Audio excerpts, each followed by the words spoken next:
Right, welcome back from the break there. Now, the Daily Statesman starts this morning and says $94 million in Kroma interchange over bloated. It says NDC's infrastructure for corruption. And then EC prints pink sheets without serial numbers. NPP demands IPAC meeting to resolve illegality. That's the Daily Statesman starting. The Daily Guy has the same story. EC prints fake pink sheets. And one other key, two of them, Mahama lashes police over Nana House attack and arrest minister's brother, IGP, told. Daily Graphic says suit against private participation in ECG court declines action. And also here, near bloody clash at Nana's house, avoidable. President Mahama is said to have said that Ghana needs a female leader now. The leader of the NDP's photograph is here. She is saying that. The Ghanaian Times says TUC lauds government for remarkable achievements. EC begins printing ballot papers and ultra-modern stadium for Bukum. Anas challenges dairy. These are some stories on the pages of the newspapers I have here. My guest this morning to do the talking to my extreme right is the president of the Accra Institute of Technology, Professor Clement Jidono. Prof, good morning once again. Good morning. Good and thanks so much for joining us. Thank you. And then the founder of the Youth Enterprise Development Network, Kasisi Riki Pepra, is to my right. Good morning too, and I hope you're doing great. Thanks so much for coming. And then to my left is the Chief Executive of City FM, Samens. Good morning. Morning, sir. You are getting hotter. It's just about 21 days. I'm telling you, the 24 hours is not enough. It's not enough. All right, welcome. Now, let's start with this because it's making a lot of airwaves on. The printing of some ballots. The Daily Statesman says EC prints pink sheets without serial numbers. Daily Guy says EC prints fake pink sheets. And NPP is demanding an immediate IPAC meeting to resolve the illegality. The EC has issued a statement and says that, well, NPP officials were at the various printing houses and never raised a query, and they're wondering how or why now. Prof, let me start with you. I am supposing that the EC has agreed that indeed what has been printed isn't right, but they are again suggesting that NPP officials were there at the printing point and yet did not raise any challenge to that. Yeah, right. Good morning to your viewers and listeners. I'm getting a bit confused on this issue. I think it's typical. I think we've been having this for some time now, where in fact, this whole business of this 2016 election is not an election itself, it's about EC. Today, something EC, tomorrow, something EC. And I tend to wonder sometimes, is the EC the issue? Or the preparation towards the election, an election itself, and getting results? Looks as if we have projected this EC thing as the main thing that we should be talking about every day. Now, take this issue, for example. When you listen to the EC interpretation of the issue and that of the NDC, if I get them correctly, they say, yes, it has been agreed that the main pink sheet will have the embossment and the serial number on it. The supplementals, I think about 3,000 of them, will not have that, but there will be a space for the police stations to write that on. It is supplemental state. It's just like going to an examination. You have the actual script, the answer script, very good. Then you have a supplemental. Okay? If I get the EC right, and if I get the NDC response right, is it true? And according to the NDC, they have discussed this. They have discussed it. It has been agreed that the supplementals will not carry the what? The embossment, the serial numbers, the code, and so forth.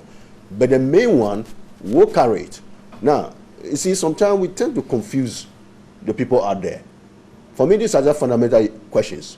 Is it true that the parties have agreed with the EC that the supplemental sheet will not have this serial number or code? That's the first point. Is it true? Did that event actually took place and then it was agreed on? It's not a question, is it also true that they've agreed that the main sheet, the one that will be the supplemental, very good, will carry the embossment? Then, if it's the case, is it also true that I'm told that the sheet will actually be printed from Thursday onwards? Is that correct? from Thursday onwards. It's not even printed 17. yet. 17. It's 17 is Thursday, is that correct? Right. Very good, onwards. And so the sheet have not even been printed yet. So for me, if the agreement is that the supplemental should not carry it, and it's agreed, the main should carry it, the main is not even printed yet, then again, this again is one of the hula baloos about issues who confuse we, the electorate, about what is going on. In other words, to projecting everything about the EC as the main issue, not the election itself as the main issue. So again, I'm getting confused. You hear the NDC, they say one thing, the EC said another thing, the NPP said another thing. It's always the NPP who raise some of these issues. Okay? Then the NDC will come and say, no, it's not true. Read the NDC response. They were very emphatic that this guy, what are they talking about? We've agreed on it. All NPP will not need to do is to come back to refute what the NDC said. That is not true that we agreed that the supplemental will not carry this thing. For me, the little I read on the net in the paper, that's what I can bring from it. If there's something more that we don't know, which is causing all this, what they call it, talk here and there, we need to know. All right. Ricky, so it means that the parties must again convene an immediate meeting to deal with it, IPAC and the Electoral Commission. Right. What gives me a lot of joy is that we have the Inter-Party Advisory Committee. And these issues ought to, and occasionally are taken, the decisions are taken there.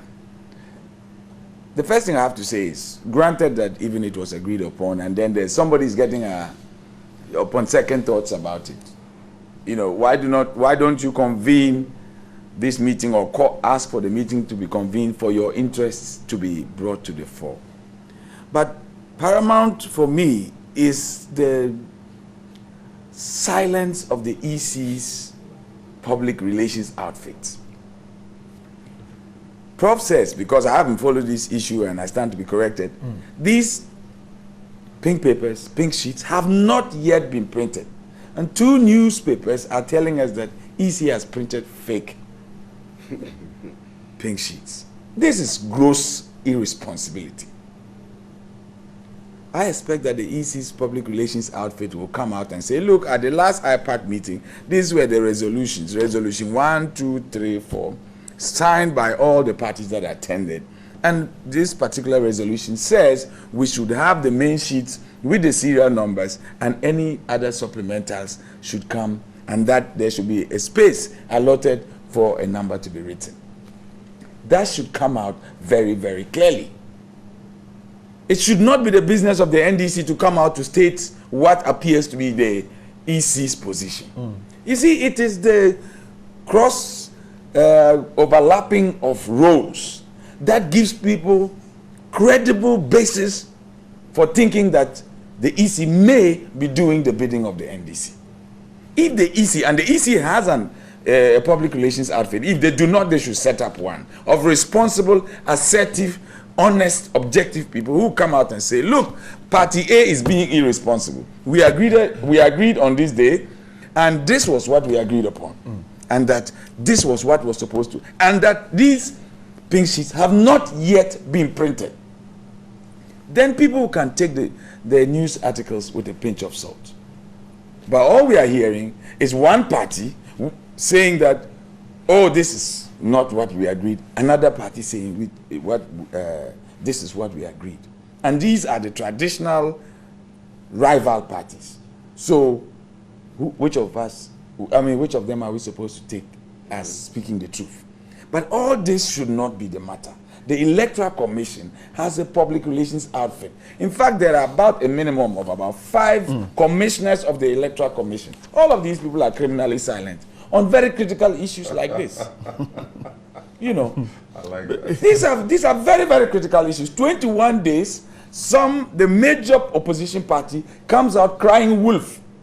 And then it is left to political pundits to make hay out of it. That is irresponsible. The EC or their public relations outfit at least should come out and say categorically what was agreed upon. And if that was agreed upon, was it the final decision? Is there room for somebody to change their minds and to call for that? And please, spare us of this unnecessary president. But the EC chairperson is said to have come out to say that the actual sheet would have those serial numbers, but like Prof said, the supplementary ones won't have them. So it's a bit confusing as to where this is coming from. Let me just end my thoughts. First of all, it shouldn't be the EC chief every time coming out. I think in this country, people who head organizations, in fact, I've had to come here 3 times to actually find out that the gentleman to my extreme left is the CEO of CTFM. Because the man is running the organization from the back. Those who need to be seen will be seen. There is a public relations outfit. Madam Charlotte does not have to make herself daily graphic. There is a public relations outfit. They should be handling this matter. So when it comes to Electoral Commission matters, there's a public relations. When it comes to ECG, there should be a public relations. But when there's doomsday, the president is making announcements. And then there are ministers of energy and directors of energy and ECG managing. I mean, why are we scrambling to get to the front of the media? So this lady should have made herself, she should have made herself very scarce. And get the PR okay. Okay, Ricky, I'm grateful. I share with the concerns of Ricky, only that the public relations outfit of the EC has issued a statement on this, which statement was signed by Kofi Jakpasu, Eric Kofi Jakpasu. And so, Ricky, I hope you are paying attention to this one. The EC has actually responded to this. So let's go back to the allegation first. Now, I am not so sure. You see, there are no ambiguities in this. It's one gentleman by the name of Martin Ejeme-Nsakosa, who is the NPP rep on electoral affairs, who raised the issue. Now, he said that he went to the place. Yes. The printers. They are encouraged to go. So he went. Now he was received by a gentleman called Commander Sida. You understand? He's not left anything for us to guess. Now, anybody, I have done printing in my life. Anybody in large-scale printing knows that if you are going to commit yourself to a printing in volumes of millions, what you do is that you do a prototype and make sure that everybody appends their signature to it before you go and commit a mistake. So he said that he was shown a copy. You understand? That's what he said. He was shown a copy. Now, that copy did not have the serial numbers. Now, reading through the EC press statement, it puts it in context that, yes, it's not supposed to have the serial number at this time. But by the time we are through with the entire printing, you will have your serial numbers. And the reason they give, which I agree and I understand, is that, look, we are printing millions, okay? Now we want to change from what used to be the case in 2012. Now what we are doing is that we are not going to bring millions of pink sheets and then when we get to Northern Region, we start distributing to polling stations. No. We are writing the name of the polling station on the pink sheet. Right from here. Right from here. So we write the name here, we write the code here, we write everything specific to that polling station. Now, if you are doing printing, you know that if you are going to do that, then you can't print all at once. So what you start with is you print the common ones, which happens to be the one without the serial numbers. And then later, the next run will now pick the polling station specifically and then run that bit. I understand. My question is this. With such a beautiful explanation, how do you open up the place for inspection by the participants when indeed they didn't know that this is the process you are going to take? So the parties were not in the know. I mean, if they knew that this is the chronology of events to unfold, why would they complain? I mean, you've given us a good a reason, but how come the people who are most critical to the transparent process don't know about it? And that's the problem. It's a communication challenge that the EC should accept, that we could have told them that this is how we're going to do it. Now, if you tell them that they can go and see how it's going to be done, they will question it. Now, the EC, again, in their press statement, question why the parties should have an interaction with Aero votes because they don't have a contractual relationship with Aerovote. Aerovote's contract is with the EC. With the Electoral Commission. Now, if they cannot ask questions from Aerovote, why allow them to go there? Why allow them to go to the printing press when you know that they can't question anything? So, but can they question the EC? Because it looks like Martin says that after observing this, Martin says that upon observation he called Eric Jakpasu. So you see, I'm saying that it's not like he's been so irresponsible. He says that I have done what I have to do. This is what I saw. I didn't like it. I spoke to Eric. Eric didn't give me any information. Now it is 3 weeks to elections. It is 3 weeks, and we are going to see a lot more of these things. So the EC had a communication breakdown in my estimation, because I'm saying that what I'm reading from the EC makes a lot of sense. But the parties are not in the know. You did not sell this process and procedure to the parties. Because if you did, why would they raise issues?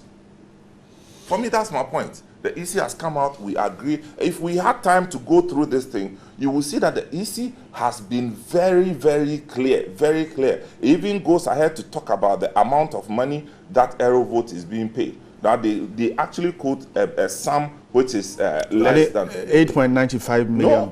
No. The EC says that the amount is below $2 million. Yes. For the okay. But the thing is that what again the NPP quoted is the total sum of all the printing contracts, and the EC now comes to quote the sum of the pink sheets alone. Question: are the pink sheets the only thing that people are printing? I see. Okay. Right. All right. So the communication breakdown. That's what Samet's put in. Prof, you were coming. Yeah. You see, let me quote a famous account proverb. When you're in the chief's house and people are beating drum to come to the chief's house, you don't go and meet them on the road, on the way. You stay put. They are going to come. Now, to me, this is like going to meet the drummers outside. Now, here's the situation. The EC said, I have not printed what you said I'm printing yet. Wait until I finish printing it. This NPP guy said, no, I've said it, you printed it. It's the wrong one. Oh, I've been shown a copy. I've been shown a copy. Right. You see, when you look at these things, there are no issues. There are no issues. You say, okay, you see whatever you say you saw. I don't care. But what I said will be printed. It will happen on Thursday. So why not wait after Thursday and see what is printed has embossment or not? That's the first point. That's the main sheet. So I don't see why. You want them to wait till the mistakes? Well, no. You are assuming because that the party has already protested what they saw in the assembly, where the logo of the party didn't have the initials. Yes. And they are threatening that they won't allow. Yes. No, I will not go to that one. Let's just stick to this one. The EC knows the law. There are regulations about how this print sheet is supposed to be printed. Is that correct? There are some things which are supposed to be on the print sheet. I'm even told the regulation governing this has a copy. The form is there. You can see how it's supposed to look. Do you think the EC will break that law? Even the way the form is supposed to look is in the regulation. But they broke the law with the printing of the ballots in Kumasi, so they could. Over the last couple of months, has had eggs thrown in their faces in court for most of the cases. Yes. But the thing is, for me, it's not about law in this. Look, whatever the law is, you have stakeholders. Yes. Can you carry them along? It's as simple as that. Yes, but we don't keep them in the know of all that is being done. Yes, but we don't know whether all that EC is telling us now, they didn't make that available to the parties. We don't know that. Well, but Mr. J. Kosa is suggesting in the Daily Guide, for instance, that, like Samen said, he was told by Aerovote that the company or the printing house has been asked not to emboss serial numbers on the pink sheet, and that is when he got there. That is the main one. Yes, not the yes. We haven't even got when he got the main there. one. So the party was not in the know. Yes, it was when he visited there that he was told that information. Very good. And EC says it's not true. We are going to emboss. EC has not said that. He's saying that it is a process. We are not done with the process. Yes. Now, even for the supplementary, it will be blank in a sense of You call it replacement. Yes. But they will put the word replacement on it. So which means that the main one, they are going to emboss it. Yeah, the main one will be embossed. But the man gives you a sample with no embossment. And then the embossment isn't there. So that's what the party isn't too happy about. Right. And the EC came and said that, okay, that's fine. But the one we have in mind, which will be printed from Thursday onwards, would have the embossment. We have the embossment. Why don't we just wait? No, we can only wait. Nobody can push but we can only wait. But as it's in the news, we have to discuss it. And going, you see, 3 weeks, it's 21 days. A lot of things are going to come up. And the posturing of the EC is very critical. I mean, it's good. I'm telling you, whatever I've read from the EC makes a lot of sense. But why wasn't it made known to these parties? I made it known to them. Well, then that would suggest that a J. Mensah has been disingenuous. Well, if I'm indeed, not sure about that. It may be. We cannot all right, let me get Ricky. Ricky, come in. Fundamentally, no political party, in fact, no Ghanaian should be treated as an incidental to this election. So going by what Mr. Mann says, if this beautiful explanation were presented to the parties from the beginning, I'm very, very skeptical that this gentleman would have gone and raised hell where there's no hell. You see, 21 days for you and I may just be a meaningless 21 days. For some people, it is a very major event. Again, if this information was communicated to them, then the reference should be made to the minutes of the IPAC meeting, so that the whole world will see this gentleman for what he seems to be. But if the gentleman legitimately goes to the printers do not supply him any form of explanation and says, gentlemen, these are the pink sheets that you are going to eventually be using, and there are no serial numbers. He then dutifully calls the Electoral Commission and does not get a satisfactory explanation. He has every reason to bring it to the attention of the general body politic of Ghana. But it is important that when a state, the constitution comes up with a statutory body, that it should not treat Ghanaians as minions. We are the reason why the Electoral Commission is there. And every question, no matter how irksome, must be addressed. Because at the end of the day, what we want is a credible, transparent election. That's what we want. Good. All right. Let's move on to this other story here. And the president is said to be hitting hard at the police for what he feels is their inability to have prevented what happened in front of the flag bearer of the NPP's residence when supporters of his party and that of the NPP clashed. And he is suggesting that the police should have been more active than what they did, and knowing that the group was using that route should have gone in to prevent what occurred. And this is against what the UK and US government have, the statement they have issued about refusing and revoking visas for persons who incite or engage in violence. Ricky, let me start with you. The president comment on the police late? I'm not even going to start from there. First of all, I had a small little discussion at home yesterday, and I said, Accra is a very big place. A very, very big place. There are so many routes that could have been taken. And I want to even start by saying there's an old saying, I don't know who said it, said, oftentimes, caution is mistaken for cowardice and foolhardiness for bravery. Sincerely speaking, if anybody can tell me that they could not possibly foresee the potential for a clash, that person is playing dishonest. And that's what the president is blaming the police. That's where I'm coming from. So there is every opportunity for this incident to have been avoided. Point number 2. That is the Nima police station. Without doubt, one of the most notorious police stations, and we should be very strongly equipped and manned. somehow there was, again, a criminal lack of proactivity. Then the president comes out and lashes out at the police. It is within his ambit so to do. But let us go to the beginning of the matter. This road march could have begun from Mensa and ended up at Legon Stadium. This walk could have started from Afienya and ended at Temba Motorway. We are playing games with the freedom, the peace of this country.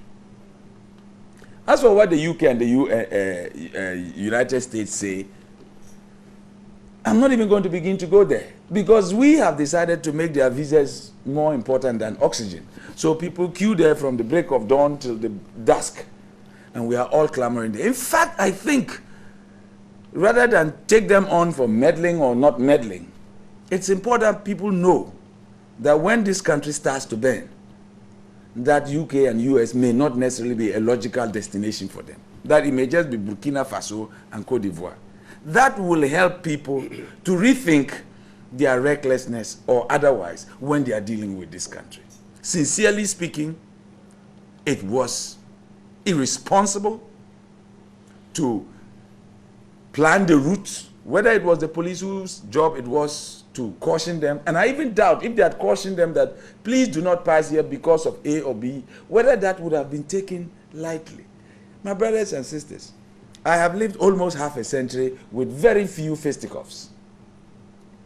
I do not believe that the mark of a man is fighting. It's to show your superiority by your arguments, by your behavior. And I think that the ruling party should have more responsibility on their part to have exhibited seniority, responsibility in this matter. They have actually embarrassed the president because the president has to find somebody to blame. I don't think it's the police.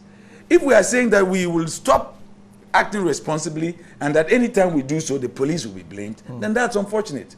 I want to hope that you and I would put some thought into our actions before we even go ahead and do them. I think that was unnecessary confrontation. It was unnecessarily raising the temperature in this country.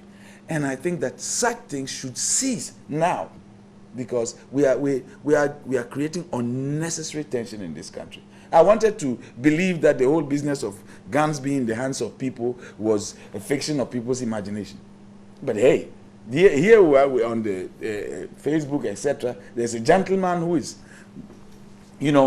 wantonly brandishing a gun, allegedly. That does not put me to sleep very comfortably. Because how many of such guns are in the system? So, to cut a long story short, the president's call is in the right direction. He probably could not have seen that this was going to happen. He couldn't have told the police, if this happens, don't do this. We want to expect that the police, when they are exercising their discretion, should bring all of this to bear. Oh, you may have your health work. We advise that you use an alternative route, etc., etc. This is a really unfortunate situation, which should not have happened in the first place. Samuel, should the police, the NIMA police, the president go beyond just lashing at them and perhaps ask the commander some real questions? Well, okay, I'll get back to your question, but I'll take off from where Ricky ended. I think that again it begs the question of the capabilities of our police as a country, whether they are well capable in terms of their numbers to manage all these excesses that we see during elections. The ideal, as Ricky was saying, would be not to even use the route, right, knowing that Nana Akufo-Addo's residence is there. But yesterday, I had an interaction with Nilante van der Poel on this, and he tells me that it's not one group that started the Keep Fit right through to Nima. So it's like a baton changing. Groupings. So this group gets up to this point, and another group takes over I mean, that's her. So there was a Nima group, or Nima Mamobi area group, who had come to meet the La people and then taken over to also walk through their constituency. You understand? So for me, that makes sense. Now he also says that, look, when we got there, because he says he was part of the early group, we met some NPP people, and because we were playing music, we all danced together. So they danced together to music, and they were just being friendly. So this was at the Nima police station. That's what he said. And then they left. But there was another group behind them that got themselves into this problem. It could have been avoided, as he said. It could have been avoided. But this picture plays up in our villages. Every day there are keep fit in my Ejumaku constituency, keep fit every day. Right. They don't have the option of using other routes, because there's only one major route in the town. So we just have to learn to live together. And it's really exciting in the village, because you find them dancing together. Yes. You know one another. Yes. So you don't have that option, or this is it. Now, if you are in government, you have a bigger responsibility. Like Ricky said. You have a bigger responsibility. And I'm happy that the president has commented on this issue. Howbeit, the narrative in the international community is negative to the government. I've read about 3 different sources of international press. And the narrative is that opposition candidate under attack in Ghana. Right. Who benefits from this? We were here in 2008 when people were talking about Atamils, to the extent that they started giving sympathy to Atamils. The man's wife is in the house with the grandchildren preparing to go to church, and thousands of people just come into the house or wanting to come into the house. Now my question is that if you were just passing, as some of them have said, and the guards of Nanadu came out and met you on the streets and started shooting, then the guards have a mental problem. You were passing quietly on the Nima Road, and then they walked, which is about 50 meters to the place, and started shooting. Then they must have a problem. Now, let me turn the coin. If you saw the house quietly there, and you veered off your route and then walked 50 meters to go and make noise there, then you also have a big problem. And I hope that we are picking lessons from this. But more importantly, from the day that a group of people ransacked the NPP office, you remember that?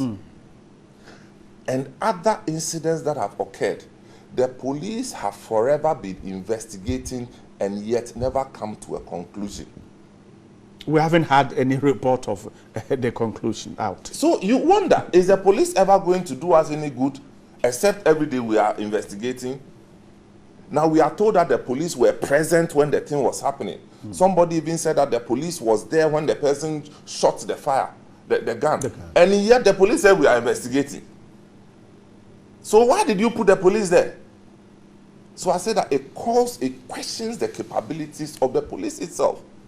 Because the police, look, if the police cannot help us, then we are in trouble. And they can, look, the police is not the peace council. They should stop advising us. They should arrest people who fall foul of the law. What about punish people who have to be punished? What about the argument?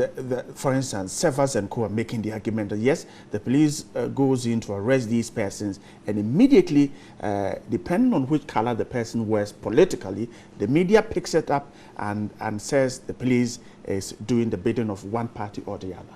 That's been. Did they start? Did this commentary start in Cephas's time? It did not. He was in JSS and he was hearing it. So what's the difference? I have heard it over so do your work and let the media do its work. If media goes wrong, do we keep quiet? Do they keep quiet? Why do you want to go wrong for the media to keep quiet? What we are saying is that your work is very critical and sensitive. So there will be, people will always have commentaries around it. But that doesn't stop you. I mean, you have armed robbers behind bars in jail. because they committed, they were taken to court, and they were jailed properly, in a proper way. So if something happens, and it's 3 weeks, if we are going to talk about investigation, the thing will blow in our faces. It will blow in our faces. The police should be very, very active. They should be up and doing. I mean, look, how do you see thousands of people going on a walk and then you just deploy 10 policemen and then say that you are doing a good job? All right. I'm grateful for that. All right. Let me, now, in connection with this particular story, yesterday, a member of the NDC communication team, Kojo Tumbafu, made a comment here suggesting that the UK High Commissioner in Ghana, John Benjamin, is a member of the group Occupy Ghana. Sometimes you're a member of the group.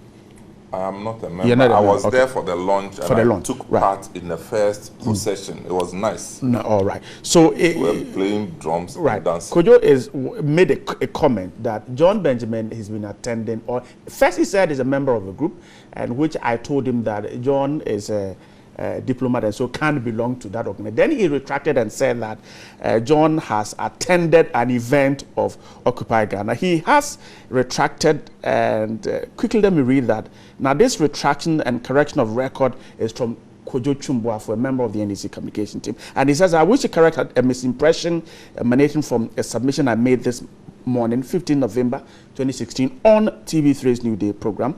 Now, during the program, I said that the British High Commissioner to Ghana, His Excellency John Benjamin, addressed an Occupy Ghana event. My attention has been subsequently being drawn to the fact that Mr. Benjamin has never spoken at any Occupy Ghana event. Now, I accept that the British government is entirely neutral regarding the results of Ghana's impending election and will work with whoever wins. I deeply regret any inconvenience caused Mr. Benjamin by my error and wish to correct the record to reflect the actual situation. I apologize for any distress caused him as a result of my erroneous submission. Kojo Tumbafu sent this, and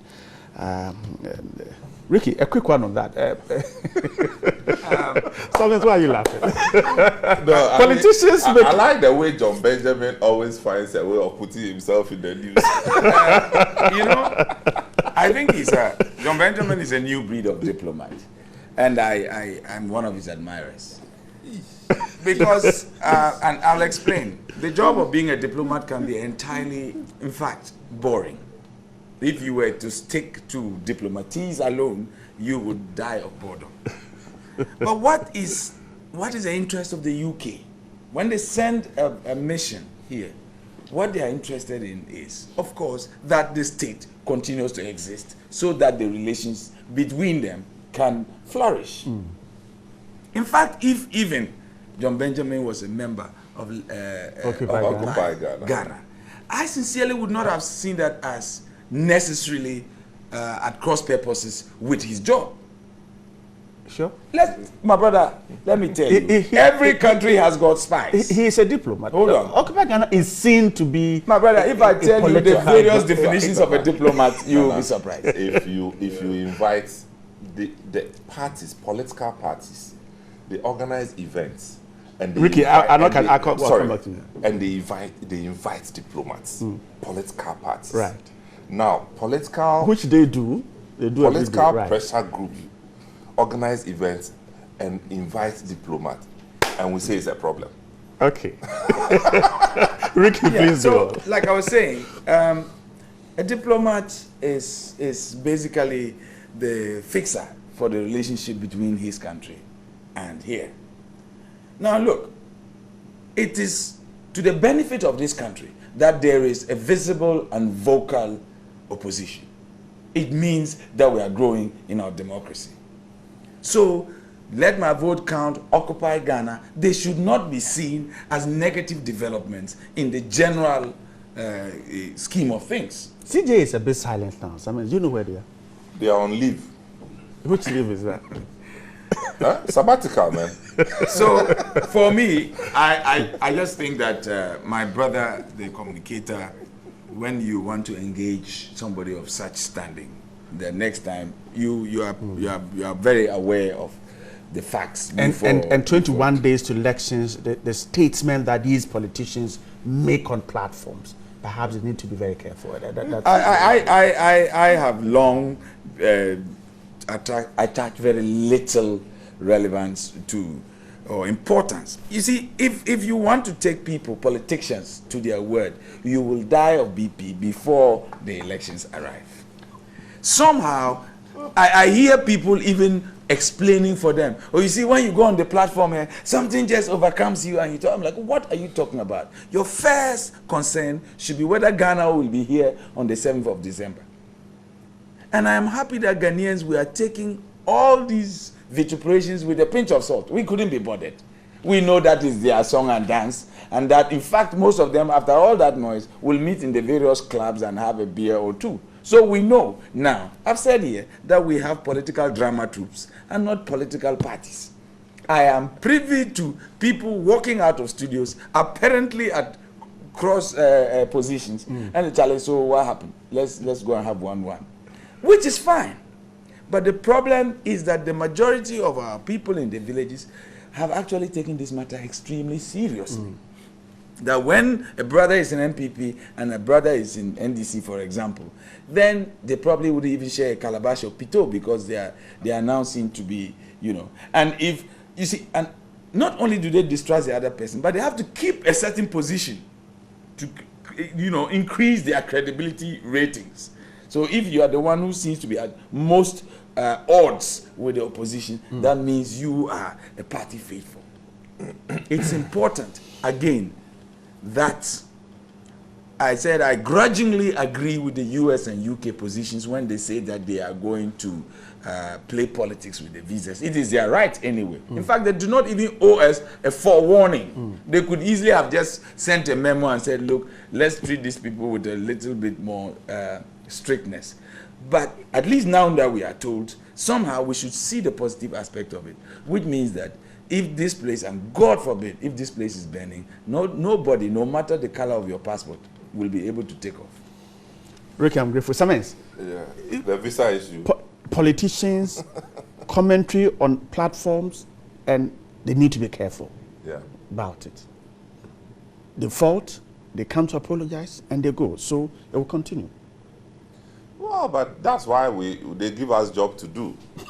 With the media, you know, there are very difficult news days where your 7 p.m. news is about getting ready and no politician has misconducted himself. So you don't even know. And you start reading from the Christian Council and the church news and all those things. So the more they misconduct themselves, the more news we get. That's not so good for the country, but hey, that's how things work. But we are saying that things that border on the security and stability of the country should be priority to everybody. Right. And nobody benefits from a war situation. Nobody benefits. If you have a visa and your passport, for which reason you think that when something violence breaks out, you carry your passport and then go and enjoy the same level of comfort that you enjoy in Ghana elsewhere, you have believed in a lie. That's what it is. You won't enjoy any comfort. When you go there, you'll be treated as a refugee. Even if they welcome you for 1 month, by the second month, they'll start squeezing their face. And then when they'll start asking you when you are leaving. So please, let's know that we have only one country. We don't have 2 countries. And as I said, let's be nice to our neighbors now, so that when the thing is burning, we know where to pass. Yeah, but again, you see, when the UK and the US speaks in this manner, what it means for me is that they have used the best diplomatic language they can ever master. Some disagree. They have used, I'm saying that under the circumstance, they have used the best that they can master. But there's a paragraph that is common to both. If you read the 2 press statements, there's a particular paragraph that refers to the whole action as with the assumption that it's an attack. on the residence of the opposition candidates. And that's worrisome. You understand? So that if you don't want the elections proper to be marred by these things, then you better not get your followers to be doing things like that. But was that the case? Was it harsh on the attack? Well, of course, that's what the NPP has said. Investigating it. The police are investigating. The NPP have said that it's an attack. It was an attack. Yes, no question about that. The NDC says that they were provoked by the guards of Nanado. You understand? And I don't know what to make of it, but most of the time, these foreign missions and diplomatic organizations, they have more information than you and I anyway. And for them to rush to the press in this manner suggests to me that they probably know more than we do. They shouldn't have been more circumspect This is being circumspect. With the fact that it was an attack? No, this is being circumspect. I mean, being British will always be British. If you look at the tone of the British one, they, dance around the issue. But American were just straight to the point.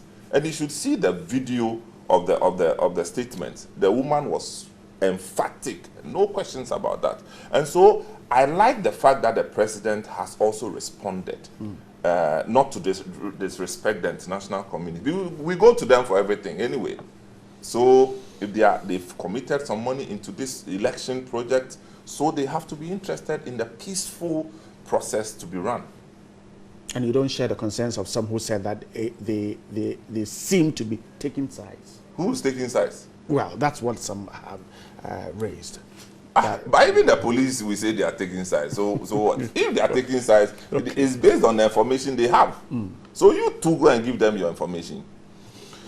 Prof. So the politician on the platform, and sometimes some of the things they say and later retract. Ricky was referring to what Mr. Ayiko said, that they are sometimes overtaken by Bishi, and then before they realize what you're saying. 21 days. I think that they need to be more careful now. Oh, the politicians? Exactly. The politician will never be careful. No. Have you seen a politician careful during election time? You give me, I give you. That's what they will do until election time and beyond. But the more you say it and retract, the more you lose the credibility. Well, yes, let it lie on his doors. I mean, you can say such a profound thing, and then he said that on your show here. Is that correct? You're right. Okay, he was very emphatic that he knows what he's talking about. Okay, he might have got information. He could have made that up. If he made up, it's more irresponsible than I thought. He was emphatic. He said, I know what I'm talking about. He didn't just say it once. It was your show. He said something, and then you follow it up. He said, no, I know. Was it a mistaken identity? He didn't know Benjamin? He said he saw him. Whether by photo or he was there himself. He was emphatic. He can't just go home and say, hey, no, I think I got it right. I think I made a mistake. No, I don't believe that. That's the first point. Now let's come back to the Nana Akufo-Addo's house issue. I think the thing is bigger than we thought. Because even Nana Akufo-Addo in his own statement said, I will have ignored this. I will have ignored this as one of those things. But linking to other things happening in the Brown household, and so he gave a long statement. I think this is bigger than this thing that happened in my house. He said, I will have ignored it. Anyway, that neighborhood is my neighborhood. Oh, you live there? Yes. I was born there. That Keep Fit people have been passing there from day one. Day one. They'll be passing there. It's a normal route. Nothing happens. They had never caused anything. Nah, it's just a route. You can pass in front of Nanado's house himself, where this is a house, and there's a Kazi rank. Is that correct? You pass there and join to Newtown, and cross the gutter. Or you can pass the main between Nanado's house and the police station, and go up. It's a standard Keep Fit route. Nothing happens. Where this time? It means the people who did it planned it before they left home. It was not coincidence. Keep Fit people have been passing there from day one. And we all know in the neighborhood that is Nana Akufo-Addo's house. We know that is his father's house. Now he's staying there. It's my neighborhood. So, for them to say what happened the other day was an accident or not planned, I find that very difficult. That's the first point. And Nana Akufo-Addo's statement that you see, because Nana Akufo-Addo also know when they keep people when they are passing, they beat drums. Is that correct? You know they are passing. So Nana Akufo-Addo might have heard them beating drum and passing for several times. Okay? Some young people start throwing stones into his house. He said, I will have ignored this as one of those politics things heightened. But I'm not going to ignore it. And then relate to things in a border half. So it's a bigger thing happening. That's the first point. So it's not just about what happened at Nana Akufo-Addo's house. It's bigger than that, as Nana Akufo-Addo said, if it's to be believed. Then, a lot of things, since we started this election business, a lot of things have been happening. You remember some time ago the police beat people up, is that correct? When they were talking about this voters register thing, the British and Americans were very silent. Why this time? I can bet you that the British and American confer before they release their statement. They know more than we know. That's why they know more than we know. Probably this incident is an opportunity for them to make a statement they want to make. They confer. It's not that the British came and issued a statement without consulting Americans. It's bigger than we thought. Then another those incidents. Some young people throwing stone here and there. Some trigger-happy guard also start shooting in the air. Then the British and American government come and issue a statement on it. This comes immediately after the Bukom the Bukom fight. Yes, that's the point I'm making. That they are putting 1 + 1 together, and they say this time we need to issue a statement. By the way, it's not about visa, to be frank with you. Visa? You don't really care. You don't really think it's about the visa. Please, I disagree with you. Prof, you have lived in America, you've been there, done that. It's not about visa. There are young politicians, I'm telling you, there are young politicians, when they get visa, they put it on Facebook. Okay, probably the Americans know something about that. They don't So know. for me, by virtue of the fact that Americans and the British say they are interested in our peace, which is fine, we must jointly issue a press statement on this incident. Maybe there's something more than you and I know. They might be sending some signals. Say, hey guys, we know something more than you guys know. But let's take this incident and issue a statement and say, guys, cool down. And the president, also statement, was not partisan. The president had been consulted by the British and Americans. So we don't like this. You must say something. So you see, it's not great news. It's beyond what happened in Nana Akufo-Addo's house. Given the fact that Nana Akufo-Addo said it's a bigger scheme of things. I'm not saying we should believe or not to believe him. So when you add everything together, it is very worrisome. For me, the comment by the Americans and the British on this incident means that they know something more than we know. That will be my submission on this. Okay. Yes. Ricky, let's wrap up on this. I have just about 3 more minutes. I really want to, first of all, say that I've been saying on this program that the election 2016 is special. And every time I've been asked why. And I said the stakes are higher. They are higher because John Mahama wants 4 more years. Nana Akufo-Addo arguably is on his last bid.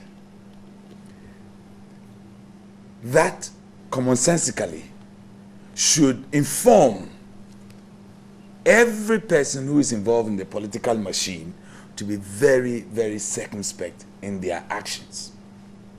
To be guided by peace. I don't want to join the bandwagon of, I think sometimes, somebody said once upon a time when I was a schoolboy that conflict is not necessarily always bad.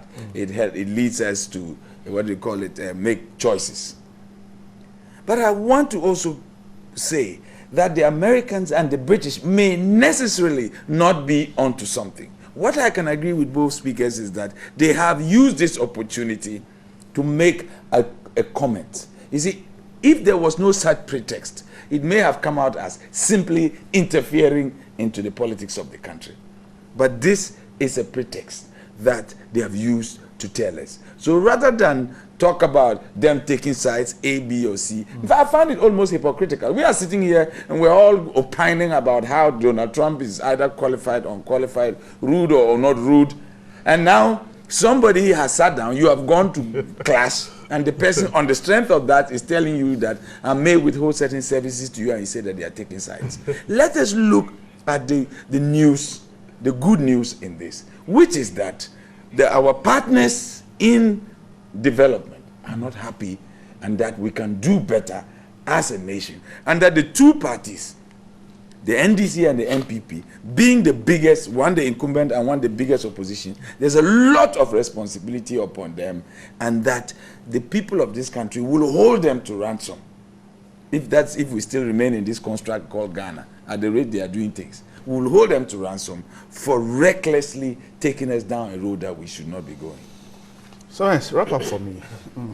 Oh, so by way of information, I heard this one that PNC will be launching their manifesto. The manifesto is today. Yes, PNC. PS, yes. They are finally launching their manifesto, so watch out. And it's not in Accra, so, you know. But I just think that the police, I'll still talk about the police, because we can't go around the police in this business. Yeah. In the next 3 weeks, I think that a lot of responsibility will be on the police. I know they have a task force, the police task force. I have a meeting Election with them at 11. task force, yes, right. they do have. And I think the zonal thing that they have. So they are preparing, but it will require more than, you know, pleasantries. And they should be very decisive in taking decisions when it comes to these election matters. Otherwise, we'll be plunged into an uncomfortable situation. I'm grateful. Samuel Atamensa is the Chief Executive of CTFM, and Kasisi Ricky Pepra is the founder, Youth Enterprise Development Network, and Professor Clement Jidonu is the President of the Accra Institute of Technology. Gentlemen, I'm grateful for your time this morning, and wish you a great Wednesday.